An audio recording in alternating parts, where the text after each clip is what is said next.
మధ్య ఎందుకో ఆల్జిమర్స్ డిమోన్షియా మీద సినిమాలు తీస్తున్నారు. వీటి మీద వచ్చిన మరో సినిమానే మారిషన్. సయారా, జూనియర్ సినిమాలు కూడా దీనిపైన వచ్చాయి. Hi hello welcome. Fahadh Faasil, Vadivelu act చేసిన మారిషన్ సూటిగా ఒక మాటలో చెప్పాలంటే ఇది ఒక యావరేజ్ సినిమా. వన్ టైం వాచబుల్, ఓటీటీలో చూసేయచ్చు.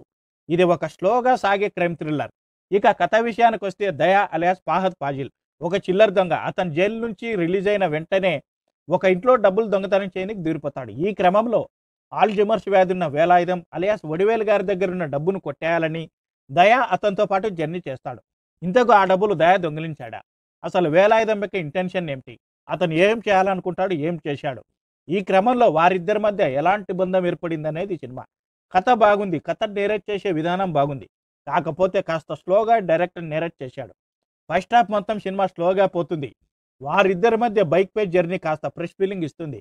మనకు అర్థమవుతుంటుంది ఏమనంటే ఏదో జరగబోతుందని. ఏందబ్బా సినిమా చాలా స్లోగా సాగుతుంది అనుకున్నా. ఆ తర్వాత చిన్న చిన్న ట్విస్ట్లతో సినిమాపై ఇంట్రెస్ట్ పెరిగింది.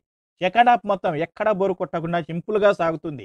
డైరెక్టర్ వడివేలు గారిని ఈ రోల్కు తీసుకోకపోయి ఉంటే బాగుండు. ఎందుకంటే ఆయన యాక్టింగ్ చేస్తున్నట్టు మనకు అనిపించలేదు. సినిమాలో ఆయన చేయాలనుకునే పనికి ఎక్కడైనా మ్యాచ్ అవుతుందా?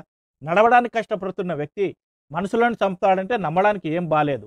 సినిమాలో వేలాయుధానికి ఆయన భార్యకి మధ్య సీన్స్ ఎమోషనల్గా అస్సలు వర్కౌట్ కాలేదు.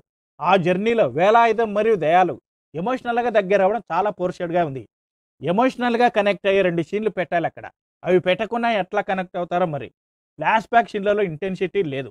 దానికి తోడు స్లోగా స్క్రీన్ ప్లే ఉండడం వల్ల ల్యాగ్ అనే ఫీలింగ్ అనిపిస్తుంది.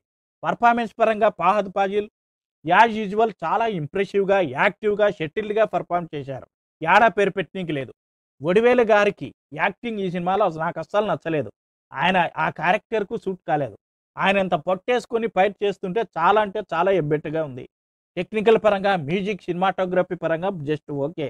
ఈ సినిమాకు మా రేటింగ్ 2.75. ఒక 20 నిమిషాలు ఎడిట్ చేసి ఉంటే బాగుండు.